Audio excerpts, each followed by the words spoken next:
भाजपा पदाधिकाऱ्यांकडून काँग्रेसच्या अतुल लोंढेंची तक्रार आहे।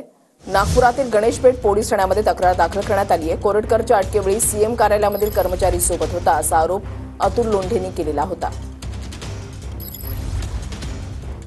निवेदन दिलाय त्यांनी नॉन बेलेबल ऑफेन्स त्या ठिकाणी दाखल केलेला आहे।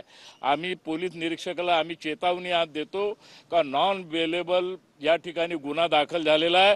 तुम्ही 24 तासाच्या आतमध्ये त्याला कोणत्याही परिस्थितीमध्ये अरेस्ट करा, नाही तर आम्ही बी भरपूर काही करू शकतो, आम्ही बी भरपूर काही बोलू शकतो आणि म्हणून अशा व्यक्तीला कुठेतरी सबक शिकवण्याची आवश्यकता आहे। आतापर्यंत फेक नेरेटिव्ह तयार करण्याची, प्रत्येक वेळेस ते फेक नेरेटिव्ह करून दंगली घडवणे, जातीमध्ये भांडणं लावणे, सोबत महापुरुषांचा सुद्धा अपमान करणे, हे आतापर्यंत काँग्रेसचं सर्व इतिहास आहे। त्या इतिहासाच्या पावलावर पाऊल देऊन अतुल लोंढे हे प्रवक्ते चाललेले आहेत।